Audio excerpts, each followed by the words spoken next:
The story begins by explaining that the world was initially nothing more than a dark tempest until the goddess shed her light upon it, giving rise to a continent where 9 races were born: the Draconians, the Elves, the Soni, the Dwarves, the Demons, the Dark Elves, the Centaurs, the Beast Folk, and the Humans. And with that, the focus shifts to Light, a boy who excitedly bids farewell to his family, his parents, elves, and Yume, as the young man embarks on a journey to become a great adventurer, driven by the desire for all of them to live comfortably. Once he reaches the city, he gets slightly lost in the crowds, and right there, a member of the Beast Folk approaches him in an unfriendly manner, telling him that humans should keep their distance. Light simply apologizes and continues on his way, finally managing to find the place he was looking for: the Adventurers Guild. He goes through reception to register his name, and the receptionist informs him that he will start at rank F. He asks what kind of gift, or blessing, he possesses, and Light proudly replies that his is unlimited gacha. Seeing that she doesn't quite understand, Light decides to show her instead of explaining. He extends his hand, and a crystal-like object appears above it, which he simply presses to perform a gacha pull right there. Afterward, he takes the resulting card and says, "Release," to summon the item he obtained, but despite hoping to impress the receptionist, all he manages to conjure is a bent, completely useless fork. Seeing her distinctly unimpressed reaction in silence, Light gets slightly nervous and clarifies that this was just an example. He tries a couple more times, hoping to pull something better, but only obtains a rotten apple and a bit of moldy bread. Light tries to assure her that his luck isn't usually like this, but the receptionist insists that he must start at rank F, leaving him with no other option. So he asks if there are any jobs he can take immediately. After giving it some thought, the receptionist tells him that the easiest available quests are on the bulletin board.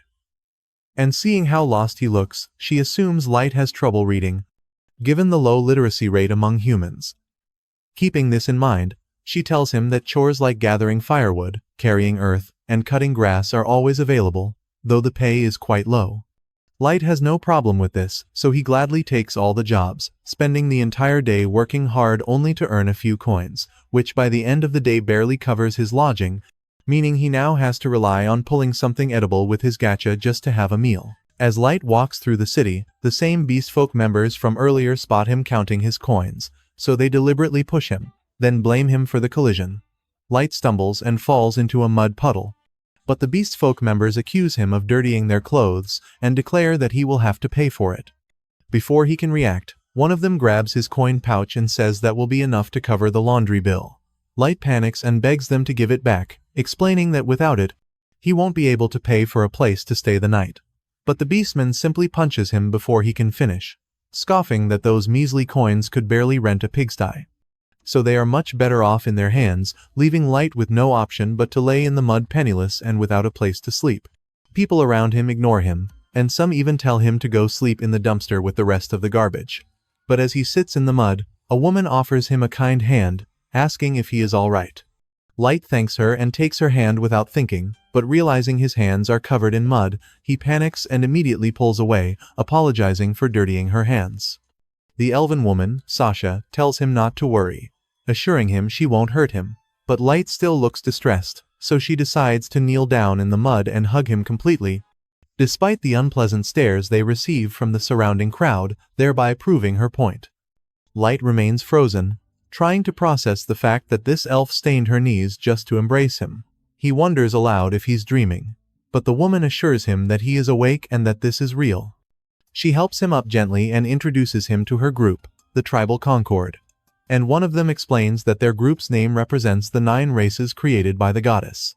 He is a Beastfolk member named Garu, the woman from earlier is an elf named Sasha, and they are also joined by Drago the Draconian, Diablo the Demon, Obero the Oni, Nano the Dwarf, Sioni the Dark Elf, and Santor the Centaur. Garu explains that the only thing they are missing is a human, and then the Tribal Concord will be the perfect adventuring party. Sasha mentions that they formed this group in pursuit of a noble cause, aiming to end racial discrimination and create a fair world for everyone, which is why they need someone like him to join, and that they would be happy to welcome him into the Tribal Concord. Light's eyes fill with hope upon hearing this, and he thanks them with a big smile, accepting the invitation to join the group. Shortly after, the group decides to explore a dungeon filled with dangerous monsters. And Light would surely have died if not for them. Drago saves him from being killed by a giant serpent, and Sasha uses her bow to shoot down another monster attacking him from behind. After clearing the area, she approaches Light and scolds him for moving too far ahead. After all, they are in the largest and most difficult dungeon in the world, and he would die instantly if anything hit him here. Light apologizes again, but Sasha gently cups his face to check if he is hurt. The others start teasing her, mentioning how cute it is to see her fussing over Light again, which makes her visibly nervous, and she hurriedly clarifies that it's not about Light himself, but that she doesn't want the reputation of the tribal concord to be ruined by losing a member.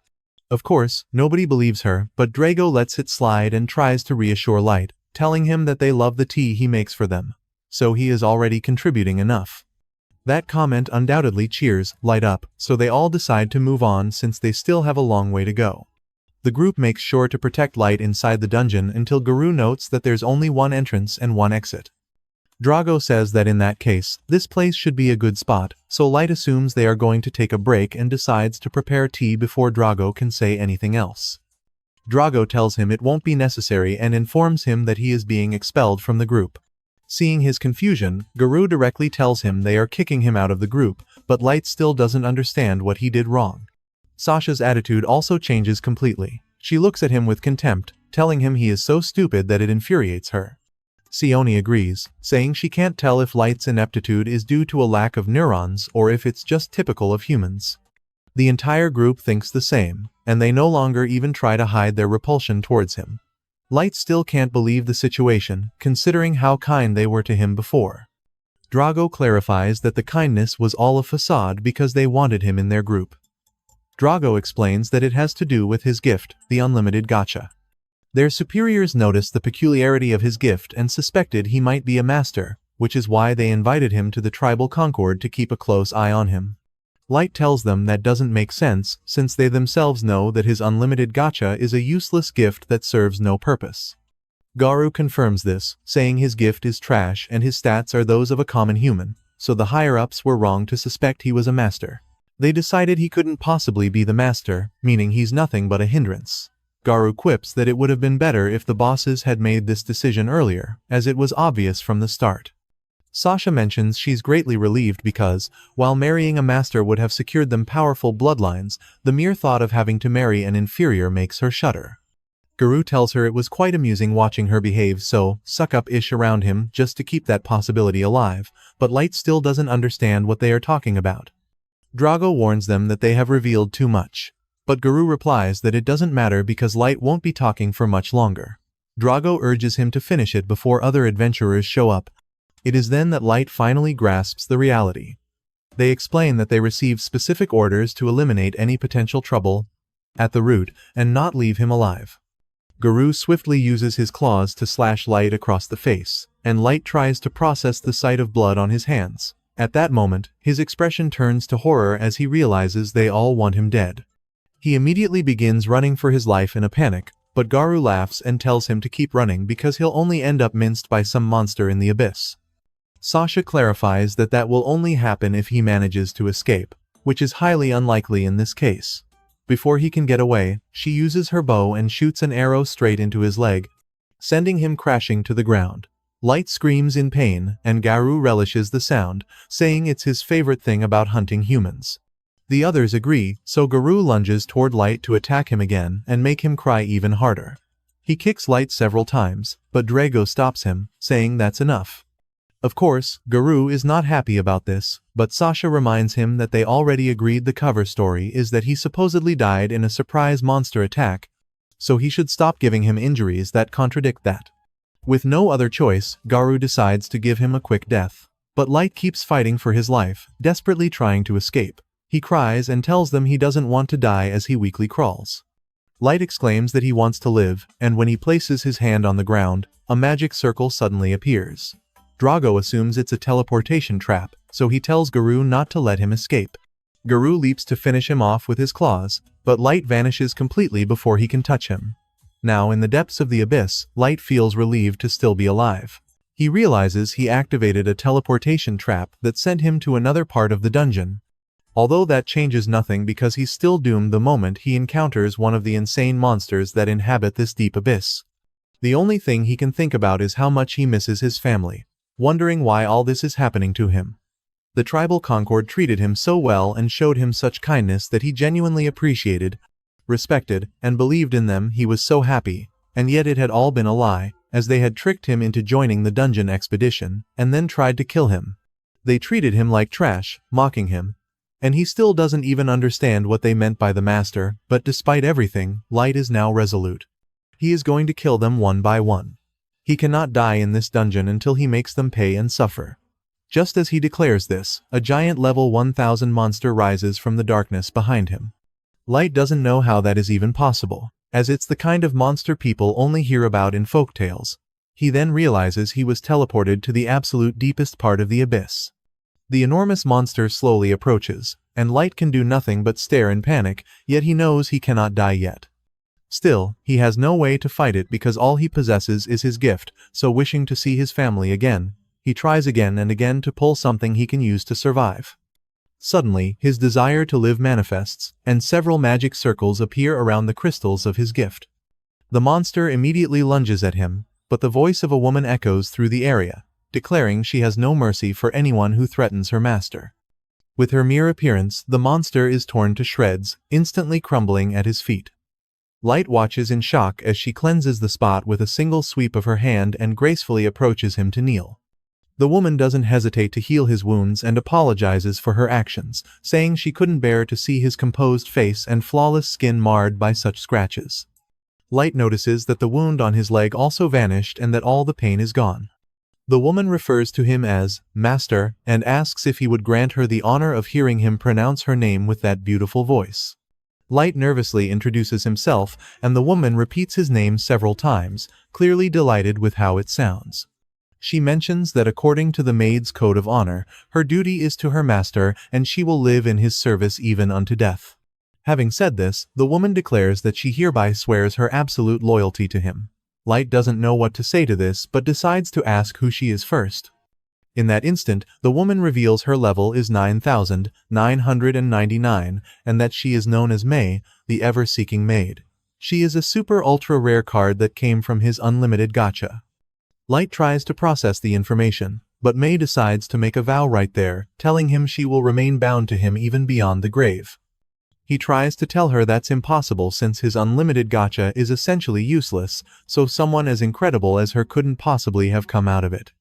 May simply ignores that and asks him to call her by her name instead of Miss. Light reluctantly agrees, but this clearly makes her happy, and she asks him permission for another humble request. May tells him she wants his authorization to use her evaluation skill to review the details of his unlimited gacha.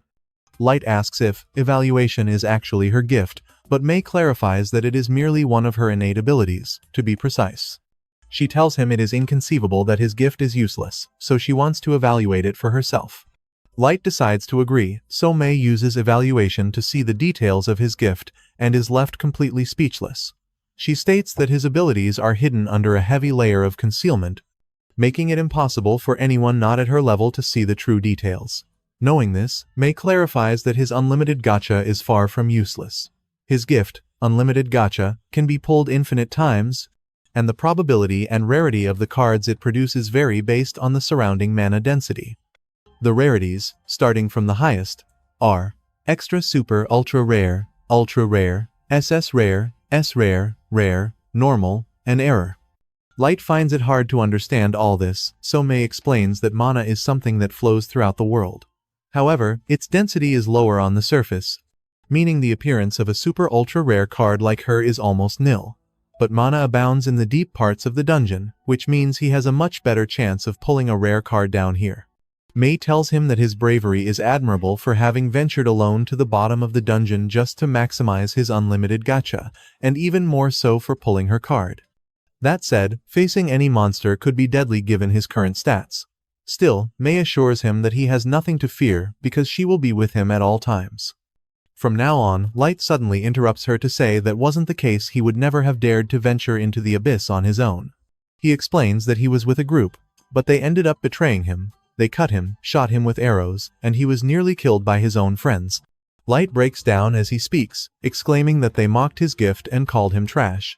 All he wanted was to support his family, so he doesn't understand how they could treat him like that just for being human. The pain was unbearable. It hurt so much, and all for the sake of their grand speech about ending discrimination and creating a fair world. Light falls to his knees, weeping in frustration, saying he won't rest until they pay for what they did. May suddenly embraces him, wrapping her arms around him in a comforting gesture. Light instantly calms down, and she tells him that a maid like her cannot possibly comprehend the depth of suffering he has endured, yet he must be sure that with her power at his disposal, bringing divine retribution upon his enemies is a simple matter. He only needs to give the order. By her maid's honor, she will pursue those unfaithful deceivers with maximum acceleration and present their heads on pikes before him. Seeing her dark and threatening expression, Light pulls away and tells her she cannot do that. After all, he trusted them and was deceived, nearly dying after being beaten and sent to this hellhole, but that only happened because he was weak, so the only thing he has to do is get stronger. It might be impossible for a human like him, but he wants to take revenge with his own hands and make them suffer. May kneels before him, telling him his wish is hers, and she will therefore help him obtain his vengeance, as she believes in his potential above all else. Light thanks her for her loyalty, and with that, he pulls his unlimited gacha again to establish a base camp, his path to vengeance, and thus the black depths were bathed in a brilliant light, becoming the first page of his great story of revenge, and thus ends Chapter 1. 3 years later, in the deepest part of the abyss, Light walks through the halls of a vast castle, with May diligently by his side as all the surrounding maids bow before him. However, it isn't long before they begin flattering him incessantly. And naturally, this does not amuse May, who immediately requests Light's permission to silence the chattering maidservants, but Light tries to tell her it's no big deal since they are simply enchanted by him and aren't harming anyone.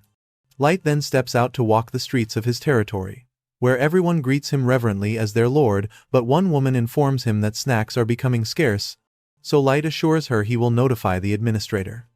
As they continue their walk, May mentions she will ensure the issue is quickly resolved so that the people do not suspect a logistical problem. But Light tells her that since the population has grown over the last 3 years, it might be necessary to revise the entire system. Light then asks what the other members of the quartet are doing, and May informs him they are diligently fulfilling their missions. Ayuki, specifically, has been exploring the upper perimeter of the abyss and creating maps. Light is pleased, noting that the forests around the abyss are filled with monsters, but assures May that this is no problem for a genius like Ayuki, though May counters, saying she's not so sure, knowing Ayuki is as capricious as a cat. Light simply laughs and clarifies that he wouldn't have her any other way, seeing no issue with it. He then inquires about the others, and May reports that L has been working diligently on developing new magic according to his grand plan and is making excellent progress. Light mentions they have many moving pieces and hopes L doesn't get overwhelmed, but May reminds him that they enjoy serving him, so he has nothing to worry about. Finally, May informs him that Nazuna is patrolling the castle grounds as always. After all, she is an expert in close combat, though she is less reliable outside of fighting. Light says he enjoys having Nazuna around as she makes things more fun, so he isn't bothered by her quirks.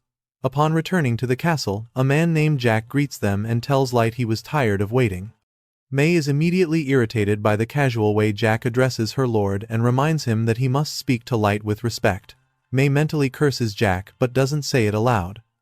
Light dismisses May's concern, saying it is fine because he views Jack almost like an older brother. May remains thoroughly displeased, but Light informs her he is going to train for a while, meaning she will have to resolve her feelings internally. Afterward, on the training field, Light prepares to fight Jack, stating there will be no holding back today. Jack challenges him to come at him with everything he's got.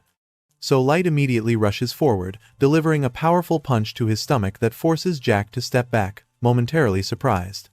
A slightly surprised Jack laughs and tells him to calm down, noting that the strike would have killed anyone else but him. Fortunately, he is not called Jack the Iron Blood Barricade for nothing. Light reminds him that he already said he wouldn't hold back and doesn't intend to stop now. Jack admires his determination and launches a punch of his own, easily dodging Light's counterattacks. Meanwhile, we see Nazuna happily patrolling the castle grounds, clearly enjoying fulfilling Light's orders as she considers it a supremely important duty. A group of maids praises her work ethic as admirable, and Nazuna is visibly thrilled upon hearing the commendations before asking the maids where she should patrol next. The question leaves Nazuna a bit confused, so the maids explain that there is a very important and completely secret place they would love for her to check for them, a location they are not permitted to access, meaning only she can go. Nazuna asks what place they are talking about, but the maids simply smile wickedly. Still confused, Nazuna goes to the spot they mentioned but runs into Mei, who asks if something is wrong, wanting to know why she is entering Light's bedroom. Nazuna proudly states that it is because she is on patrol, but Mei assures her that the area is already secured, so she should go elsewhere. Ignoring Mei, Nazuna asks what Mei herself is doing in Light's room if he is currently training with Jack. Mei immediately becomes nervous and quickly invents an excuse, saying she was cleaning, as according to the maid's code, she cannot remain idle even when Light is not present. Without letting her finish, Nazuna enters the room to inspect her work, but upon seeing the messy bed, she comments that it looks like someone was rolling around and kicking their legs while sniffing the pillows. Mei tries to maintain her composure, telling Nazuna she did it on purpose because it is part of her unique bed-making style. Nazuna, being as clueless as ever, gets excited and asks her to elaborate, but Mei clarifies that it is a professional secret, so she cannot reveal it. Nazuna becomes even more excited, assuming it is a super special skill only useful for household chores, making her admire Mei even more and stating that she truly lives up to her reputation as Light's first and primary summon. Mei simply smiles and plays along, but inwardly, she is relieved that Nazuna is so brainless. Nazuna then remembers that the maids asked her to deliver a message to Mei, so she starts looking for the letter they gave her, and when she finally finds it, she reads it aloud without thinking, revealing that the other maids want to end Mei's monopoly over Light's room, demanding that all maids have the right to clean his quarters and that the tyrannical reign of the chief maid be brought to an end. Nazuna reads the letter with an innocent smile, but says she didn't quite understand the message, wondering if they are telling her to get checked for some kind of curse or mind spell. Mei keeps a straight face and tells her it is nothing she should worry about, as it is her responsibility as the chief maid to personally deal with the other maids and their complaints. She gives Nazuna 3 coins as thanks, and Nazuna leaves happier than ever, celebrating that she received a tip. Without wasting time, Nazuna heads straight to the market to immediately spend her money. The shop owner tells her a new shipment of snacks and sweets has just arrived. Nazuna reviews the chocolates and cakes, as well as the chips and shrimp crackers, trying to decide what to buy.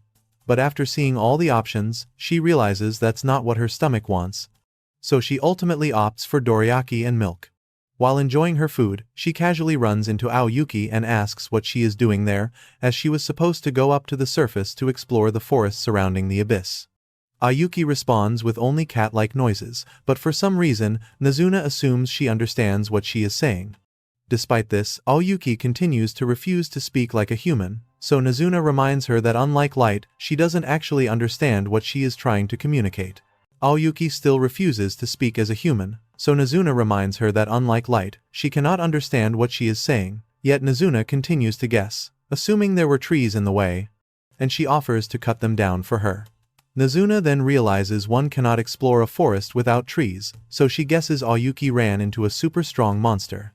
Although she doesn't use words, it is clear that Aoyuki is frustrated by the misunderstanding. And of course, Nazuna doesn't catch the hint, proudly stating that even though she was summoned after Aoyuki, she seems older and stronger. Tired of the endless chatter, Aoyuki decides to show Nazuna a piece of paper and finally speaks, saying that she found nothing, having completed a section of the map Mei had requested. So she simply returned to deliver it. Nazuna then gives Aoyuki a hard slap on the back, laughing and asking why she didn't just say so from the beginning. Dismissed with the information, Aoyuki finally leaves, saying she's still on patrol. Shortly after, Nazuna heads to the throne room, making sure no one is around before approaching the throne. She mentions being annoyed that she hasn't seen her master all day, and it would be nice to see him sitting on the throne since he always looks great when he does. Nazuna embraces the throne and rubs her face against it, wishing Light were there at that moment, but her enjoyment is interrupted by the sound of something snapping, and she realizes she broke the wing off one of the throne's sculptures. Nazuna panics, and after clumsily putting it back in place, she immediately flees, hoping no one saw her. Meanwhile, Jack calls a pause in the fight and suggests calling it a day to go to the baths. Light accepts the proposal, so after a long day of training, they decide to relax. Jack comments that Light has practically mastered the use of his body as a weapon, though Light credits Jack entirely. Jack reminds him that only a select few can stand up to him down here in the abyss, meaning there are even fewer on the surface, but notes that fewer does not mean zero. Light catches the shift in tone when Jack says that last part, and his expression turns serious as he tells Jack he is aware, noting that the surface world is full of unknowns, so he won't let his guard down for anything because he needs to see his revenge through to the end. In another scene, we see May in a meeting with the 4 junior maids who wrote the previous letter. Clearly, terrified by her authority, the maids try to feign innocence, but May reads the letter they wrote word for word to remind them what they did wrong. Feeling they have no way out, the maids have no choice but to bow and apologize for their actions. May asks them to explain themselves, but they just search for an excuse, saying they wanted to help lighten her burden since she is always so busy. Naturally, May doesn't buy the excuse and says it is even worse that they had Nazuna deliver the message instead of saying it to her face. The maids now regret their scheme, and reveal that they did it because May is dedicated to secretly sniffing the master's bed. May does her best to maintain her composure and tells them that their demands are rejected. Furthermore, from now on, she will assign the 4 of them to clean the hallway leading to the throne room, and they must do it entirely by hand. The maids immediately try to protest, saying such a thing is impossible. However, May tells them they can and they will, because the path of a maid demands it. It starts with a single step, just as climbing to level 500 begins with effort. May informs them that she will soon be going to the surface on a mission for light, so she expects everyone to work diligently in her absence. The 4 maids have no choice but to accept. Meanwhile, Nazuna returns to the market to look at a piece of armor she wants. Elle casually bumps into her and asks if she's looking for sweets or something, so Nazuna points to the armor piece, then asks what Elle is doing there, having thought she would be working on projects or doing an inspection somewhere. Elle tells her everything is going so well that she had plenty of time to come back. The two immediately start bickering as always, and Elle tells Nazuna that Light has made her a fundamental part of his revenge plans, unlike her and her tiny brain. Nazuna clarifies that she has been busy patrolling, but Elle boasts that she had tea with Light the other day to inform him of the progress of her plans. Elle assures her that next time, she will reserve a private room for them to dine together, and there will be action that night. Nazuna obviously misses the insinuation and complains, saying she wants to have tea with Light, too. Elle asks if she only wants the tea part, but Nazuna doesn't understand what else there would be. Elle then tries to explain that she means something that would stoke the fire of jealousy. Seeing Nazuna's disorientation, Elle tells her she doesn't know if Nazuna is foolish or childish. Nazuna assumes Elle is jealous of her abilities, so she mentions that she knows Elle sucks at close combat despite being very good at magic, which is why if Elle ever has trouble, she can ask for help anytime. Elle can't help but think how unbelievable Nazuna is but decides to play along, telling her that she will surely ask for that help someday. Clearly satisfied, Nazuna returns to the castle to continue her patrol, and Elle is certain that Nazuna truly is one of a kind. On the other side, the maids continue to complain about the punishment they received.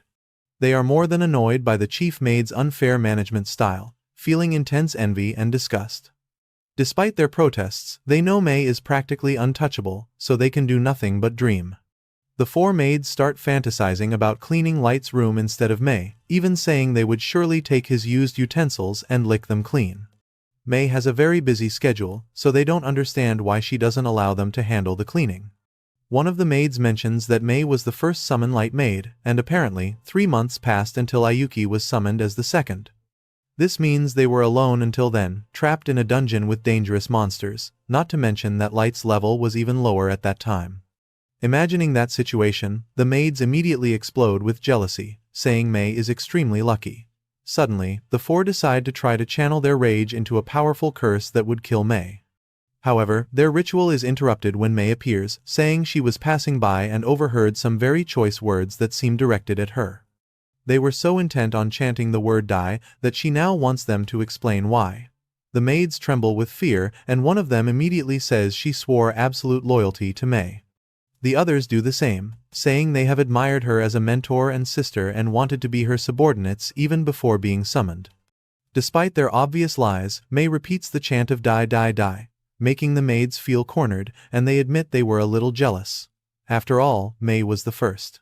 May clarifies that she is under no obligation to share this. But during the 3 months leading up to Ayuki's summoning, Light spent the entire time reading all kinds of books and practicing all sorts of martial arts. There was no time for any of the vulgar things they have been fantasizing about. May confesses that she came by because she thought she had been too harsh on them. Perhaps her orders were excessive. However, she was mistaken, and since they apparently haven't had enough, she also assigns them to clean the throne room. The maids try to protest again, but May tells them they have plenty of time to curse her, so they clearly have time to clean. With no other option, they are forced to clean the throne room, knowing they must finish by morning, and they aren't even sure if they can manage it in time. In the midst of their rush, the wing of the sculpture that Nazuna had previously broken falls off when one of them tries to clean the throne. As they panic, Nazuna lies peacefully in bed, completely happy about another successful day protecting the peace, but still a little disappointed that she didn't see her master at all, which frustrates her. If he would just give the order, she would undoubtedly go to the surface and crush all the losers there. It is clear that this won't happen, so, with no other option, Nazuna falls asleep hoping to at least see Light the next day. Just as she wished, the next day, while arguing with L, Light finds Nazuna in the training fields. Nazuna is overcome with joy, knowing her wish came true, though L assures her that Light didn't come to see her. As they start trading insults again, Light decides to pet Aoyuki like a cat, finding her very cute. L asks him what he's doing, and Light explains that he can't help but treat her like a real cat. The girls are clearly not pleased with this, so Light asks Aoyuki to give him some space as it's time to get down to business. Suddenly, a massive hellhound appears, and Light begins to tremble with fear due to the trauma of his first day in the abyss. As he freezes, the girls' attitude suddenly changes. They glare at the hellhound with menacing eyes, viewing its presence as an offense to their master. They even think they should eradicate them from both the dungeon and the surface because their mere presence disturbs their master. The hellhound retreats, sensing the imposing power of their level 9,999, but Light interrupts them before they can act, clarifying that he is fine now and approaching the hellhound to pet it, apologizing for the girls' behavior. Light knows that even if he said it as a joke, the girls would genuinely annihilate them, but that's not what he wants. Without further delay, he informs them that he has received news from May, so it is time to put the plan into action. The prey has taken the bait, so he counts on them to serve the first course of his revenge, which has been 3 years in the making, and thus ends episode 2. Cutting to another scene, we find Garou in the Beastmen Federation, the official city of the Wolf Tribe, where all the Beastmen show him great respect. He simply basks in the daily praise he receives, viewing everyone else as mere pawns as he struts through the city. Spotting a human child rummaging through a garbage can, he doesn't hesitate to walk over, kick the boy, and spit in his face. Garou orders the child to get out of his sight before heading to a bar with his pack, treating everyone to food and drinks while boasting that he has money to spare. All his companions praise him, calling him an idol for lower-class folks like them. Seeing him rise from a slum orphan to the future leader of the pack is totally inspiring, and they can't help but admire him. Garou clarifies that it isn't easy, explaining they have to learn clever ways to use the instinctive perception that all beastmen are born with. The others argue that his ability is on another level, since even dragons bow before his skills. Garou explains it's all in the nose, the power of smell, as he has to distinguish decent jobs from nasty ones by their scent, which is how he climbed to the top, accepting only the truly good jobs, including one from 3 years ago. Everyone knows he's talking about the Concordat of the tribes, and one of them asks what kind of job it was. Garou just smirks, reminding them that the Federation requires him to maintain secrecy on that matter. The others apologize and go back to drinking, but Garou thinks about what happened 3 years ago, knowing it was the most satisfying job he ever had. After all, he just had to kill a pathetic human child they suspected might be a master, and now he's rich and famous for it. It bothers him a little that they never found Light after he teleported away, but he's sure there's no way the kid could have survived. Still, he wishes he knew more about this master that every country in the world is so desperate to find. But he knows that investigating further is risky. As everyone enjoys their drinks, a woman named May suddenly appears and interrupts the party, asking Garou if he is the former member of the Concordat of the tribes. Garou confirms it, so May introduces herself, stating she serves Light as his most loyal maid. She's been searching for her master's whereabouts for some time, as he is a key figure of noble descent. Guru clearly doesn't buy her story, telling her she's not fooling anyone with that tale and clarifying that he cannot reveal any details. Guru falls silent, pondering. He knows the higher-ups should have already found out everything possible about Light, and there was never any mention of him being from a noble family. However, in the unlikely event this girl is telling the truth, he can already smell a mountain of cash. Guru tells her he still finds it hard to believe her, and May clarifies that she has been traveling the world searching for Light. She only recently learned that he had joined a group of adventurers but then received news that he had already died in the abyss. That's why she needs him to guide her, as she wants to see for herself the place where Light was last seen alive. Guru warns her that such a trip carries many risks, but May says she is prepared to pay him for his help. The entire room goes quiet as May opens a briefcase overflowing with gold, but Guru remains suspicious. He can't believe Light belongs to a noble family, and it seems too convenient that she's paying so much just for an escort. However, even assuming it's a trap, he knows that a single human girl poses no real threat to him. With this, Guru accepts the deal, claiming the money is hardly a factor since Light was like a little brother to him. He proudly boasts that she stands before the future leader of the wolf tribe, promising to assemble a pack of his finest men to guide her through the dangerous dungeon known as the Abyss. May smiles and thanks him with tears in her eyes, maintaining a perfect performance to ensure he takes the bait. Guru and his pack spend an entire month leading her deep into the abyss, all while May feigns exhaustion and helplessness. Seeing her this way, Guru is confident it'll be easy, planning to get her to her destination without a scratch, only to shatter her right on top of Light's supposed grave. Once they arrive at the spot where Light allegedly died, Guru spins a tale about a monster ambush, claiming Light was stabbed before unfortunately falling into a teleportation trap, never to be seen again. May continues her charade, weeping for Light, so Guru offers a fake apology, explaining the attack caught them all by surprise. As he speaks, the rest of his group cuts off her only escape route, and Guru prepares to make his move. However, as May cries for Light, she suddenly drops the act and says she feels a profound pain for him. After all, he was brought to this gloomy and disgusting dungeon only to be betrayed by vile scum and beaten to the brink of death. If only she had entered his service a little sooner, he never would have suffered the agony of being kicked and pierced by arrows. Guru recoils in shock, alarmed and wondering how she could possibly know those details. The only ones who know what truly happened are the members of the Concordat of the tribes and a few elite executives from each nation. He demands to know who she is and who she works for, suspecting another tribe sent her to spy on him. May pauses and clarifies that her loyalty lies completely and exclusively with her master, Light. She adds that if he insists on insulting her honor as a maid, they will find out who is truly rotten on the inside after his entrails are spilled on the floor. Her mere presence makes them all tremble. Guru still can't understand why he's afraid. He reminds himself she's just a human girl, nothing more than trash they could have used and sold. It makes no sense, but looking into her eyes sends a chill down his spine, and Guru realizes he is already dead. Yet, before she can do anything, Light suddenly intervenes, telling her to calm down, as Guru is his to play with. May immediately follows his order, while the other beastmen are stunned to see a child in the heart of the abyss, knowing there's no way a human brat could have made it this far. They ask for instructions, but Guru remains frozen in place, staring at Light in utter disbelief. Light then shows his face, revealing Guru's worst nightmare and confirming his identity. His fear quickly transforms into rage as he realizes Light is actually alive. Light simply greets him with an innocent smile, saying he has come to collect his revenge. With 3 years of interest. The other beastmen are clearly confused by the situation, but Guru tries to maintain his composure and laughs, saying he can't believe he's still alive. He brazenly mocks him, calling it ridiculous that a level 15 human has come all this way to get revenge on someone as incredible as him, a level 150 warrior. Guru roars with laughter, exclaiming that he has never been more grateful. That humans can be so stupid. He doesn't know how a brat like Light managed to survive, but he assures him he's made a huge mistake by showing his face. After all, once he kills him and brings his body back, his place as the Beastman King will be guaranteed. Light simply sighs in disappointment, asking if he isn't curious about how he's still alive or what his relationship with May is.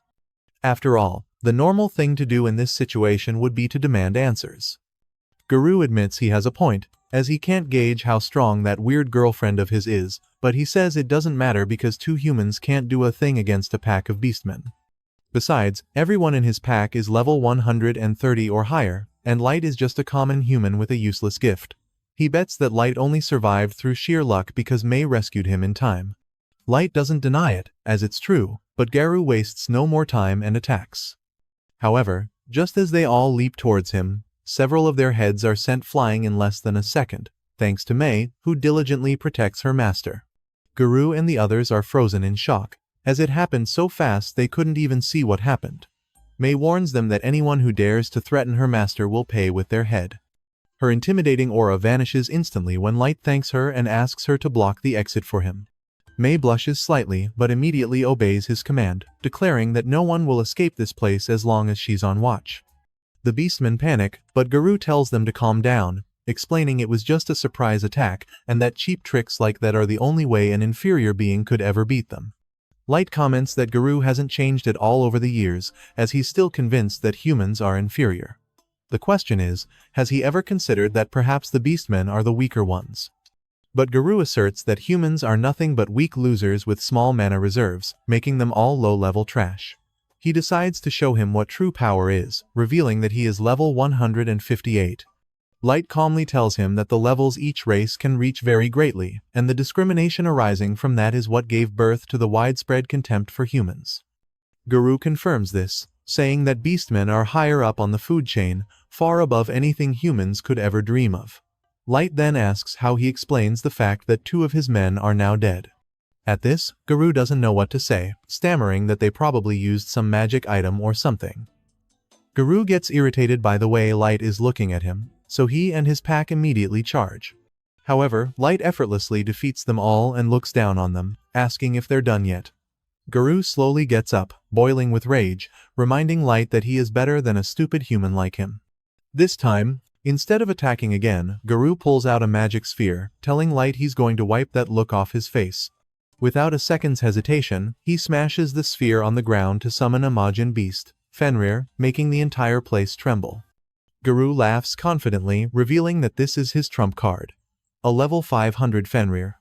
Everyone in Garu's pack is in awe at seeing such a powerful secret weapon, but Light just sighs in disappointment once again, saying that level 500 is pathetically weak.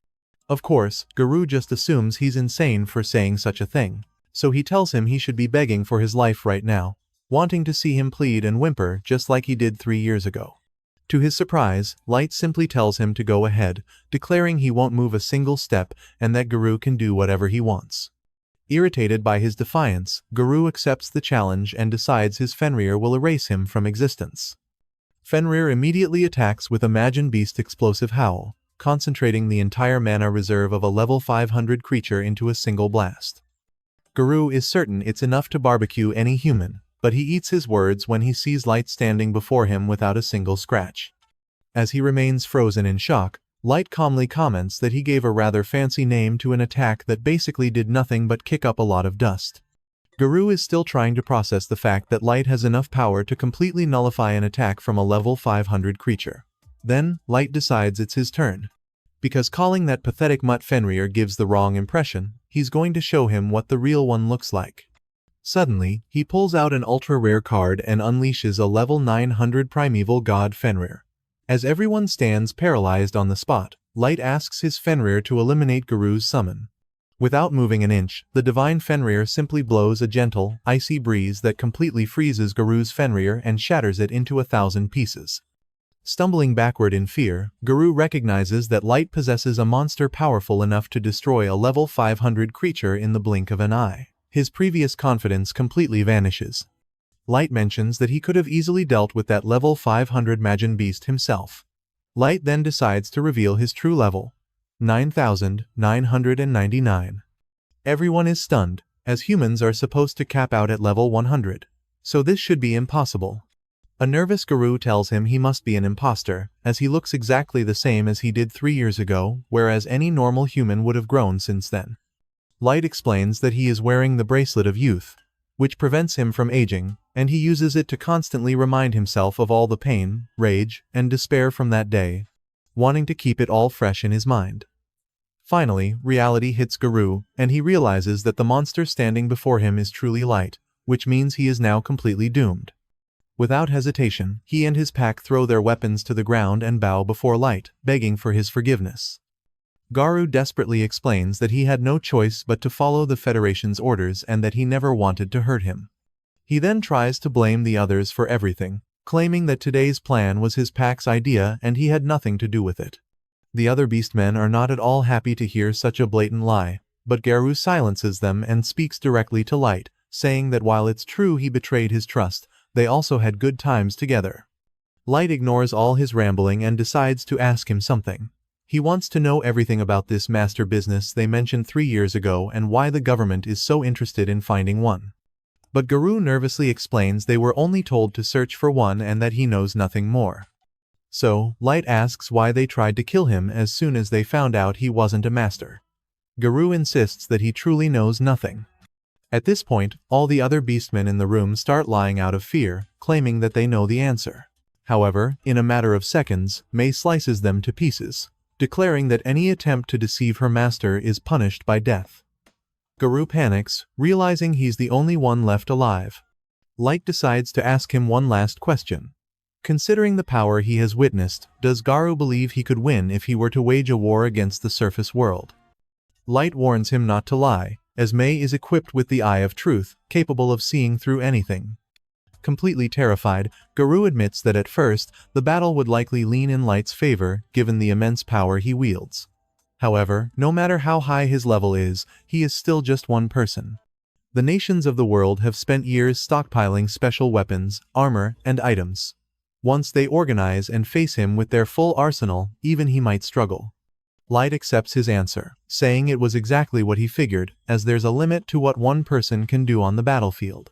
He still has more questions for Garou but decides to teleport first, using a card in his possession.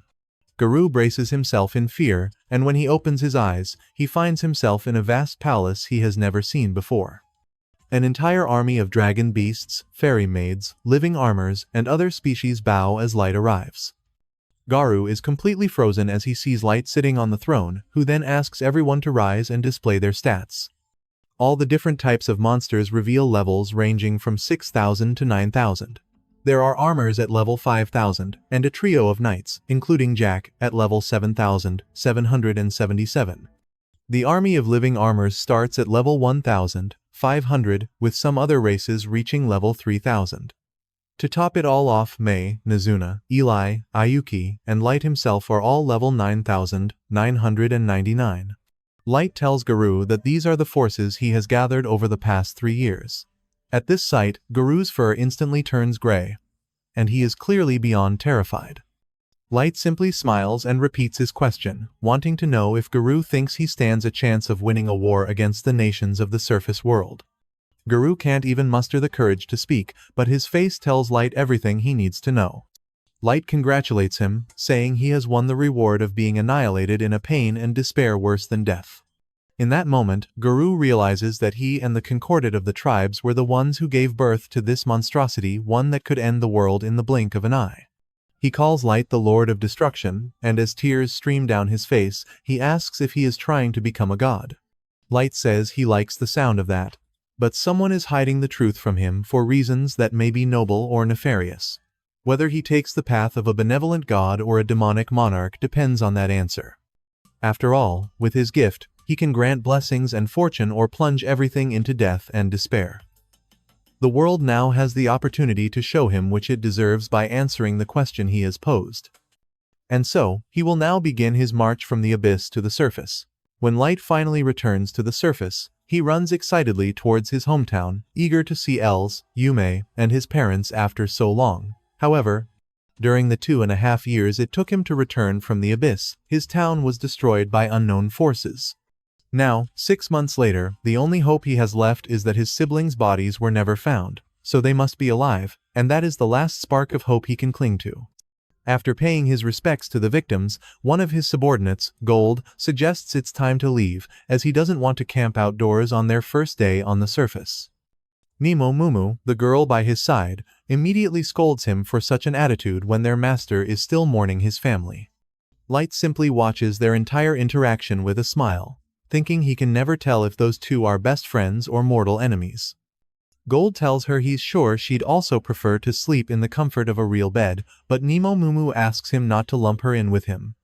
Nemo Mumu clarifies that she would gladly stay by Light's side, regardless of whether they have to sleep on the grass or in a swamp. Gold retorts that he too would face the iciest peaks or the hottest lava alongside his lord, because the loyalty he holds for him shines brighter than any gold. He's not called the Golden Knight for nothing. However, unless she wants him exhausted from a bad night's sleep, they should avoid camping. Nemo Mumu finally admits he has a point, and Light tells them they can worry about lodging later, so for now, they'll focus on gathering information. Although they have learned that their forces can compete with those of the surface world, it would be foolish to charge headfirst into war. Gold agrees, saying that if you know your enemy and know yourself, you need not fear the result of 100 battles.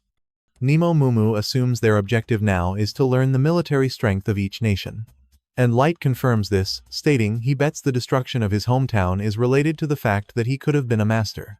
He truly wants to know what makes a master worth so much bloodshed, and the mere thought makes his blood boil as the ground trembles beneath his feet from his fury. Light declares that if the truth behind it all turns out to be evil and twisted, then he will turn this world into a burning hell. Even Nemo Mumu shows some concern seeing him in that state, and Gold tells him he must suppress that kind of anger when they are in the city, as it could kill someone. Light quickly calms down and apologizes, saying he will be careful.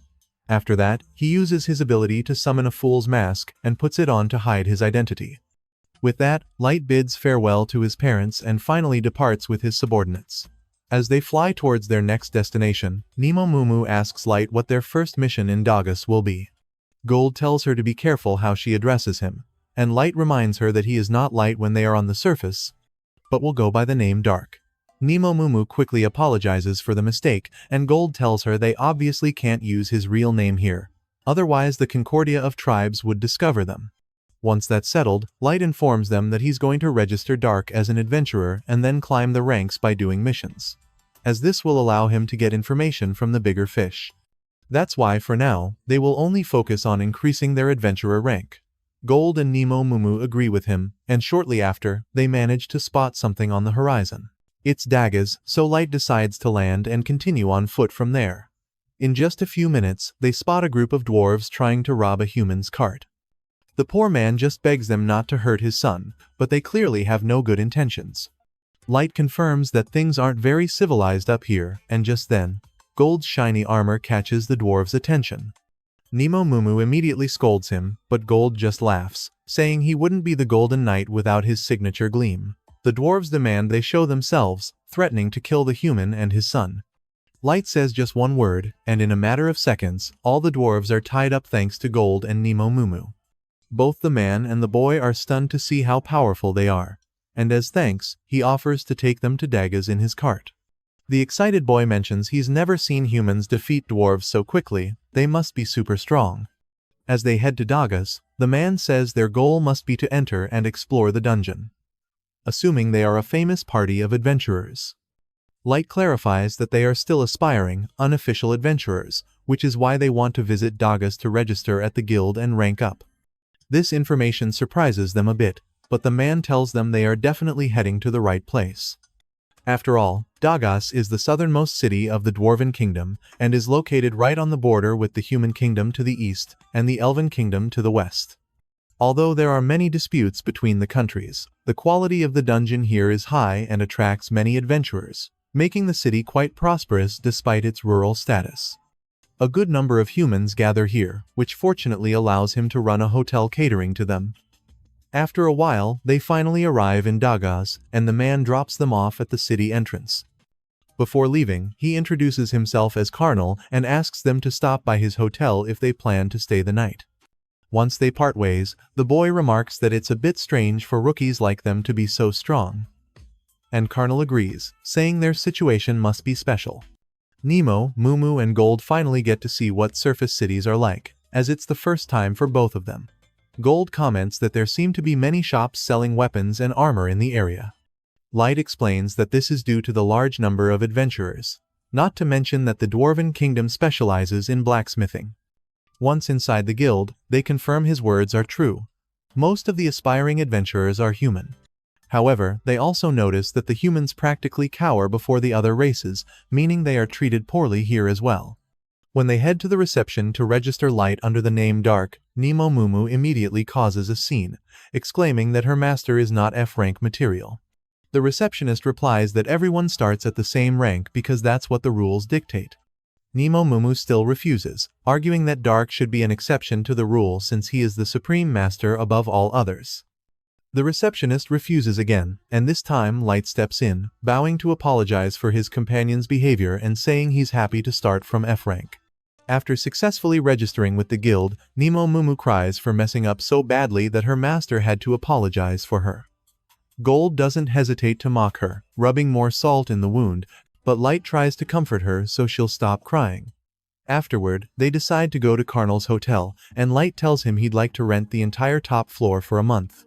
He also kindly asks that no one, including his staff, set foot there during their stay. Light offers a large sum of gold coins to pay for the inconvenience. Carnal quickly refuses, saying he can't accept money from someone who saved his life. Despite this, Light asks him to consider it another one of his jobs, so Carnal accepts and says he'll arrange everything according to his wishes. Once in the hotel room, Light uses his ability to deploy silence, magic interference, and detection wards across the entire top floor. With that, in a matter of seconds, they eliminate any problematic magical items that could be watching them or listening to their conversation. Light tells them to relax, but Nemo Mumu says she understands why he chose to pose as an adventurer in the surface world. However, despite his great power, there's always a chance he could get hurt up here, so he could have stayed in the abyss and simply given them the order to handle everything. Light's hand suddenly clenches into a fist, and he interrupts Nemo Mumu to ask if she's trying to exclude him from his own revenge plan. Nemo Mumu immediately tells him she would never dare do such a thing, but the whole place starts to tremble from his fury. She instantly kneels and begs for forgiveness, saying she crossed the line and wants him to forget everything she said. Light watches her with rage, but the moment is interrupted by Gold's laughter, who comments that there are things a good man must face regardless of the danger. He sees that their master seeks retribution with his own hands, without intermediaries, and that is worthy of applause. Light smiles and finally calms down, then gently approaches Nemo Mumu to apologize, saying he knows she was just worried about his safety, but his emotions got the better of him. Nemo Mumu refuses to accept his apology, stating the fault is hers for going too far, and asks him to allow her to renew her oath of loyalty to him.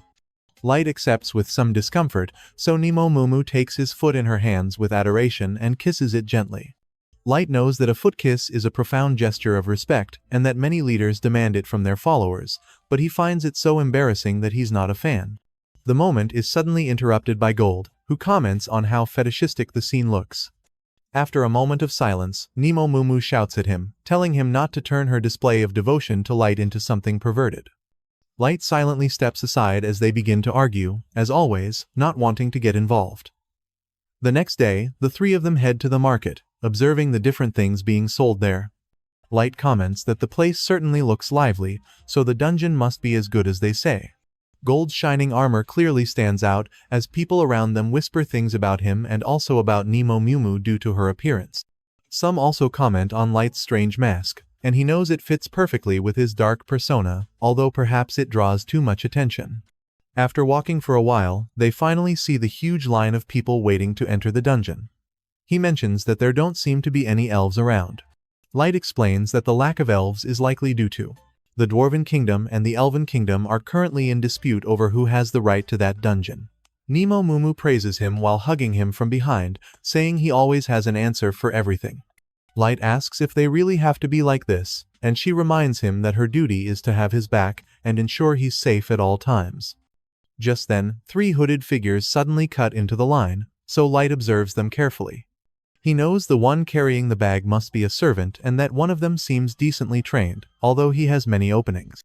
However, the man in the front moves with impressive precision despite the huge weapon he carries on his back, so he must be an experienced fighter. The kids behind the three hooded figures look uncomfortable seeing them cut in so blatantly. They wonder if they should do something, yet they're afraid they might be dragonutes or something similar, knowing how much they hate humans. Light notices their internal conflict and decides to intervene, telling the hooded people that it's rude to cut in line. The man with the huge weapon looks down on him and asks if he's talking to him. Anticipating his attempt to intimidate, Light comments that he doesn't see any other idiots who have cut in line. He didn't say it, but he thought it. The man warns him that he doesn't know who he's messing with, and Light simply replies that he clearly doesn't, since they are all covering their faces. Even assuming he's someone famous, that's precisely all the more reason not to commit such a rude act. Gold agrees with him, saying it would undoubtedly damage his reputation. Nemo Mumu tells them they're being a nuisance, so they should go to the back of the line unless they're too foolish to understand how lines work. The man instantly grabs his weapon, saying no miserable human worm has the right to talk to him like that. His companion quickly stops him, asking him to hold back as causing a scene wouldn't be wise.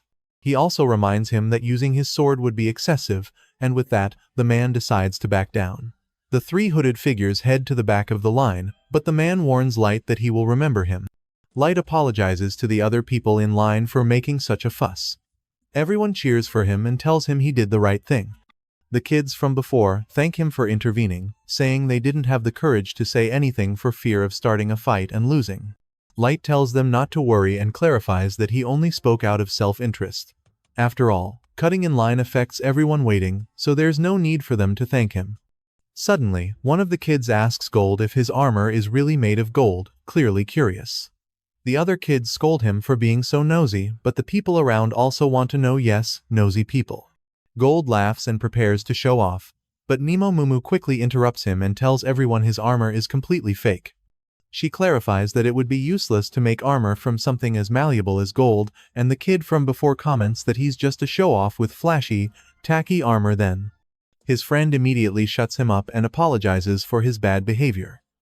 Light tells him not to worry. He explains that Gold uses that color on his armor to symbolize his dedication to the code of chivalry. Gold confirms this, saying there is no better color to represent the shining example he sets for all knights, and he also knows it will help them gain notoriety as an adventurer party. One of the kids asks if this is their first time exploring the dungeon here, and Light admits it's obvious they could tell. The boy tells him that the floors of this dungeon are much more extensive than any other, so it's common for adventurers to camp inside. However, he noticed they weren't carrying any gear for that, so he assumed it must be their first time. Light thanks him for the information, but the boy downplays it and apologizes for not being of more help. Once the kids enter the dungeon, Gold comments that he didn't know their lack of equipment would give them away so easily. Light explains that they're just too used to using an item box to store things, so Nemo Mumu asks if they should carry fake luggage to keep up appearances. It's finally their turn to enter the dungeon. Light tells Nemo Mumu they'll have to think about that later. Nemo Mumu looks around and comments that this is the first time she's been in a dungeon other than the Abyss, but finds the phenomenon of them existing all over the world in different shapes and sizes very strange. Gold mentions that the leader of the group they met earlier said this dungeon was particularly extensive. Light explains that they would have to analyze the dungeon's core to solve the mystery behind them all, but that proved impossible even for him. Dungeons are filled with mana that gets stronger the deeper you go, and that power can be used to create things, including monsters and traps, which makes them infinitely variable. After walking for a while, they reach an open area with mountains and flying creatures, confirming that dungeons are worlds of their own, completely different from the surface. Nemo Mumu informs Light that she doesn't sense anyone in their immediate vicinity. Without wasting time, he uses his gift to release 3 cards: Clairvoyance, Concealment, and Flight. Thanks to this, they can easily fly over the land, using Clairvoyance to find the next floor, Concealment to avoid enemies, and Flight to move along the shortest route. Meanwhile, the hooded man from before vents his frustration on the dungeon monsters. He claims to be the youngest and most elite of the Elven Kingdom's White Knights, who earned accolades faster than anyone thanks to his sheer talent. He introduces himself as Kaido, the legendary hero with the blood of a master. Once again, his companion, Yannick, tries to calm him down, but Kaido, still enraged, tells him to shut up, saying those surface worms had the audacity to insult him. He knows his low level of 1,500 is the cause of it. Yannick tells him that level is nothing to scoff at, as it far exceeds the typical limit for elves. Kaido disagrees, saying it's a disgrace for a legendary hero like him and that there's no way his limit is 1,500. He just needs to level up, and then he'll crush all the pigs who mock him. Yannick tells him not to feel that way, reminding him they have formed a mutually beneficial alliance, so he has no qualms about putting the results of his research at his service. But Kaito turns and walks away in disgust, knowing he can't trust that dark elf one bit, so he plans to bury him once he's helped him level up. Meanwhile, Light kills a large number of orcs. So he asks Gold and Nemo Mumu to collect the magic gems and call it a day. After all, they just need to present the guild with proof of reaching the 3rd floor for now. Once that's done, they return to the 1st floor in a short time thanks to Light's powers. As they fly, Light notices the group of kids they met earlier being surrounded by goblins. They stop to watch for a bit, and Gold comments that the 3 boys in the front are the fighters, while the girl in the back provides magic support. The kids easily defeat the goblins, and Light decides to land to give them a warning. He reminds them that keeping focus on the enemy is a fundamental part of combat, but they shouldn't let that distract them from watching their backs. Just then, the kids realize he stopped a bush snake that was about to attack them. Light warns them that a bite from one of those won't kill them, but it can paralyze them for a while, which would be fatal in the middle of a battle. The kids bow gratefully for the warning, but at that moment, a pack of bush wolves suddenly appears. Light knows those creatures usually live deep in the forest, so it's strange to see them this far out. The kids prepare to run, but Light doesn't move. And the bush wolves simply run past them. Which means they are fleeing from an even bigger problem. In a matter of seconds, a gigantic quad mantis appears, causing the kids to freeze in fear with the realization that they're screwed. The kids can't believe their eyes. The giant mantis before them was a species thought to have been exterminated 10 years ago. Their leader, Hans, immediately tells his younger sister, Nene, to hit it with a spell to unbalance it, creating a chance for them all to escape. Seeing their plan to flee, Mei asks if they wouldn't mind if her party hunted it instead, with Momo adding that a level 500 monster like this one must have a massive bounty on its head. Hans is baffled by their casual attitude, trying to warn them that fighting the creature is a death sentence and they should report back to the guild immediately, but Light simply replies that it will be fine. The mantis lunges at them, prompting Light to decide it's time to squash the bug. Garth is the first to engage, his sword clashing against the mantis's hide before he backs away, remarking that the beast took his hit without a scratch and that its scythes are incredibly tough, to which Mei just calls him a sore loser. Light decides to use his gift, firing a fire arrow, but the mantis expertly bats it away with its scythes, sending it flying back toward them. Hans is convinced they stand no chance against it, and asks Milla to support them with a spell, but she's just watching in awe, suddenly exclaiming that Light just cast a combat spell without an incantation, something she considers completely insane. Since Hans and Nene are warriors and know nothing about magic, they don't understand her excitement and just urge her to help. Garth simply laughs, telling them not to worry and to just watch and learn, as he's about to show them how a real knight handles his weapons on the battlefield. He tells Hans that defending with a shield while attacking with a sword isn't a bad approach, but it's far from the best. For their first lesson, Garth uses his shield to parry one of the mantis's strikes at the perfect moment, the impact completely shattering one of its sides as the children watch in astonishment. He explains that all it takes is a well-timed counter to turn a shield into a powerful weapon. For their second lesson, he tells them to strike with their sword when they catch an opponent off guard, and as he says this, he slices off one of the mantis's legs, remarking that battles are all about creativity and skill. Hans realizes Garth is far more than just the braggart he initially seemed to be. Light decides it's his turn again and fires another volley of fire arrows, but this time, when the mantis tries to swat them away, the projectiles change trajectory mid-air and strike it from behind. He explains that this time, he took full manual control of the arrows, so the mantis can't simply deflect them. Multiple arrows bombard the creature from all directions, and Milla is stunned to see Light controlling 30 projectiles simultaneously. Light then uses a combination of assembly and incineration magic to tear off another one of its legs. He decides it's time to end it, but the mantis, sensing defeat, suddenly turns to flee instead of continuing the fight. Light admits the creature is smarter than he thought, but he won't let it escape. He uses another card to create a massive wall of fire, blocking the mantis's escape route. Milla gasps again, utterly blown away to see him now casting tactical class spells without an incantation, a feat that even the most skilled elves struggle to achieve. Hans and Nene are now more focused on Milla's fanatical outburst than on the monster, having never seen her act this way before. Seeing its escape blocked, the mantis spreads its wings to fly away. But May leaps impossibly high into the air, dicing the creature to ribbons with her dagger in a flash. However, the moment she lands, Garth scolds her for shredding the monster into useless scraps, pointing out that they can't sell any of its parts for profit now. May immediately panics at her costly mistake, while the kids just stand there, stunned that the trio actually defeated the beast. Once May calms down, the entire group begins searching for the mantis's magic gem so they can leave before sunset. After a short search, Hans finds it, and Garth teases May that she's lucky it wasn't destroyed along with everything else. Light is just relieved they found it, as they can turn it in to increase their adventurer rank. Hans then asks if they're part of a famous adventurer party, guessing they must be B, A, or even S rank. Light quickly denies this, explaining that they're all F rank newbies who have only just started. The children are left completely paralyzed, unable to process that a team of absolute rookies just took down the giant mantis. With the battle over, Milla uses an incantation to create a sphere of water, offering it to them so they can clean up. Garth laughs, boasting that his armor is as flawless and shiny as ever, though he admits his master's hands could use a wash. Light gladly uses the water, but insists everyone else should use it too, feeling it would be wrong to have it all to himself. Nenny is the first to happily accept and wash her hands. Afterward, Light thanks Milla for using her precious mana just to provide them with water. But Hans insists it's the least they could do after they saved their lives, and each of the kids properly thanks them. Hans mentions they are about to set up camp for the night nearby and invites Light's party to join them, offering their simple tent and food.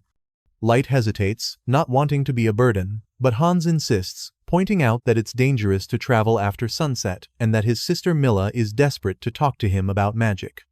Hearing this, Light agrees to stay. As they eat dinner together, Light tells Milla that his parents were mages, which she says explains his incredible talent. Light compliments her in return, but she quickly dismisses it, saying she can't even perform chantless spells, let alone tactical class ones. Nine doesn't understand why that's so impressive, so Milla explains that there are 3 classes of magic. Combat class spells like Fire Arrow are for single targets. Tactical class spells, like the fire wall Light used, affect a wide area. And finally, strategic class spells are powerful enough to have a global impact, like causing tsunamis or calling down meteors. She explains that casting such spells usually requires a large group of mages chanting in unison. While races like Dragonkin, Elves, and Dark Elves can cast advanced magic with ease, it's a different story for humans. And yet, Light, a human, cast a tactical class spell without any incantation, a feat so unheard of it makes him a living legend. Garth and Momo nod in agreement, confirming she knows her stuff. Milla is visibly thrilled by the whole topic, but her brother Hans tells her to calm down. He admits he doesn't understand much about magic, but it's easy to see that Light is a kind-hearted gentleman. He then encourages Milla, reminding her she's talented enough to earn a recommendation to the Duchy's Sorcery Academy, and that one day, he's sure she'll be casting tactical class spells all on her own. Light asks if she's referring to the nation jointly established by all races, the Nine-Bound Duchy. Hans confirms, and Garth remarks that Milla must be a truly gifted mage if she could get into the most prestigious academy in the world. Despite her talent, Hans explains that they tragically lost their parents in an epidemic, so Milla was never able to attend. That's why he and Milla, along with their childhood friends Hans and Nenny, formed their adventurer party to make a living. However, their new goal is to earn enough money by exploring the dungeon to finally send Milla to the Duchy's Sorcery Academy. Hans and Nenny chime in, reminding him it's their dream too, but Milla tells them she's happy just being with them and doesn't want them to do anything reckless. Light smiles at their warm interaction, as it reminds him of his own younger sister. Because of this, he decides to reassure them, telling them everything will work out and he knows they'll succeed, especially with Milla's obvious talent. She thanks him with a sincere smile, and Hans then asks what motivated their group to become adventurers. Light shares that his own parents died in a house fire, and May adds that the incident left him with horrific burns, which is why they're on a journey to find a potion that can heal him. Garth explains that both he and May were heavily indebted to Light's parents, which is why they travel together now. The children fall silent after hearing their story, so Nine decides to change the subject, asking if Garth and May are dating. May immediately gets defensive, declaring her heart belongs exclusively to Light. They soon start their usual bickering, lightening the mood. Elsewhere, Minato is busy exterminating orcs, while the sage collects the samples he needs for his research. He explains it's all part of his attempt to overcome the growth limits imposed on each race, and the next step is to gather the main material for his experiment, humans. Weeks later, Light visits the guild to turn in all the magic gems they've collected. The receptionist is thrilled to see another massive haul, and the other adventurers in the guild recognize him as the one rumored to have defeated the giant mantis, now known as the Black. Meanwhile, May tells the receptionist that Light deserves to be S rank. After cashing in the gems, they find that even people outside the guild recognize them, and Light notes they've started drawing a lot of attention. As they're walking, two adventurers named Zubin and Gilbert suddenly approach Light, telling him that everyone in town is calling him the Black. May quickly gets defensive, but Zubin panics and clarifies they don't want any trouble. He's just heard they defeated the mantis and have even reached the 50th floor of the dungeon. Gilbert scoffs that it sounds like an exaggeration, considering how many years it's taken them to get that far. In an instant, May has her dagger to his throat, asking if he dares to imply her master is a liar. Garth steps in, asking what they want, and Zubin explains they were just trying to be friendly, and that they should know there are people rooting for them. After all, someone has to prove that humans can compete with the other races, and it'd be great if they could even surpass them and knock them down a peg. As they leave, nearby members of other races comment on how humans always say the most foolish things. A dwarf bets that the entire story about defeating the giant mantis is a complete fabrication, claiming it's impossible for a human to cast a tactical class spell without an incantation. Light's group can clearly hear the cruel remarks from the other races, so Garth says the only thing they can do is prove their worth through their actions. Light agrees, so they soon head back into the dungeon to descend to the 50th floor once more. As they travel, they notice Hans's party is also in the dungeon, so Light decides to go and say hello since they haven't run into each other lately. Hans mentions the dungeon is a massive place, making it hard to run into acquaintances unless it's by pure chance. However, he says this is a good opportunity because Milla has something for him. A bit nervously, she steps forward and hands Light a small gift as a token of her gratitude. She explains it's a burn ointment, a recipe her grandmother taught her before she passed. It won't remove the scars, but she hopes it can at least help ease his pain. Light thanks her and graciously accepts, which makes Milla genuinely happy. Hans explains that his sister really wanted to repay his kindness, and this was what she came up with after much thought. Light is visibly moved by the gift and decides Milla deserves something in return. He secretly uses his ability to materialize a bracelet and gives it to her as a sign of his gratitude, telling her that her gift truly warmed his heart. Milla happily accepts the bracelet, promising to treasure it forever. After they say their goodbyes, May asks Light if it was really a good idea to give Milla that bracelet, revealing he just gifted her the wish-granting bracelet. In her opinion, it doesn't seem like a fair trade for a simple homemade ointment. Light replies that he just thought it was perfect for her, and Garth clarifies that the item can make small miracles happen if one wishes for them strongly enough. This is why, he explains, Light chose that specific bracelet for Milla, a gesture that was both thoughtful and gentlemanly. May hates to admit he's right, so Garth just laughs and tells her she should be less materialistic and more spiritual. When they reach the 50th floor, Light tells Garth and May to handle hunting the Yetis they need, while he uses a teleportation card to return to the abyss where the maids await him. After Lila serves him some tea, Light informs her that the operation is proceeding smoothly.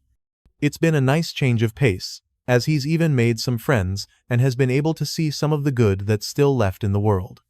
Besides that, he asks for an update on the status of their revenge operations, and Lila informs him that they are very close and everything will soon be in place. Light tells her he can always count on her, remarking that it seems he didn't even need to come back. Lila thanks him for his kind words, and Light tells them to keep up the good work, giving them free rein to use any and all resources they need. He also tells Lila that he wants her to remain in charge of managing the abyss, which she readily accepts. Next, he tells Kuro that she is to continue exploring the ancient forest. Nezuna, feeling left out, excitedly asks what her assignment will be, but Light hesitates, knowing she isn't exactly suited for carefully structured plans. So, he simply tells her that he needs her to protect everyone while he's away, as there's no telling when an overwhelmingly powerful enemy might appear. As innocent as ever, Nazuna eagerly accepts, declaring that as long as she's around, no one will get hurt. Lila asks if she's truly satisfied with that, and Nazuna replies that she can't fulfill her main mission until the preliminary preparations are complete. Lila tells him she's aware and that she'll get everything in order quickly and flawlessly, because Light deserves nothing less. Light comments that he can hardly wait, as he plans to savor every second of watching Sasha's miserable face, so he's eagerly anticipating the big day. Elsewhere, Gilbert and Zubin are talking on the third floor of the dungeon while the rest of their party sleeps. Zubin remarks that the third floor rarely looks so picturesque, as it's usually completely shrouded in fog. Gilbert agrees, saying it only looks like this once in a blue moon. With that said, Zubin decides to ask what his impression was of the black. He's heard that the masked man cast a tactical class spell without an incantation when they defeated the giant mantis. Gilbert replies that it has to be a lie, but Zubin reminds him that the witness who backed it up was a human girl. Gilbert clarifies that if it is true, then the black must be either a legendary knight or a reincarnated hero from ancient times. Zubin finally agrees, saying he hopes it's true because they need a champion to overthrow this rotten human-hating society. After their conversation, Zubin gets up and heads into the bushes to relieve himself, so Gilbert tells him to watch out for monsters. A short while later, Gilbert calls out to Zubin, telling him it's time to wake the other two for their watch shift. However, all he finds is Zubin's severed head on the ground as Minato complains about being kept waiting. Gilbert freezes, trying not to panic. He looks around and realizes all his comrades are already dead. They're camped in the middle of a swamp, so his men should have heard any enemy splashing as they approached, yet Gilbert's severed head lies on the ground with no signs of a struggle. Zubin deduces the killer must have used some kind of magic. Minato impatiently grinds his foot into Gilbert's head, but Zubin knows he stands no chance against the bloodthirsty elf. His only option is to escape and report this massacre to the Adventurers Guild. He quickly casts a spell to create a thick fog and flees, thinking Minato can't target him with magic without a line of sight. However, Minato closes the distance almost instantly and strikes him down. In that final moment of consciousness, Zubin realizes the elf made no sound because he was using a spell to float silently above the water. Suddenly, the sage Yanak appears and puts Zubin to sleep, reminding Minato that he had requested living humans, yet he went and slaughtered all but this one. Yanak explains that successful experiments are only achieved after numerous failures, which is why he requires more than a single human test subject. Minato casually promises to be more careful next time, but warns that any maggot who dares to defy him will be turned into mincemeat. Yanak coldly comments that even the most useless human trash can have value when it becomes raw material for his experiments, and that they will teach this scum the role they are destined to play in the grand order of the world. Thanks for watching until here. If you enjoyed the recap, don't forget to like and subscribe for more. It's really helped me a lot, and I'll see you in the next one.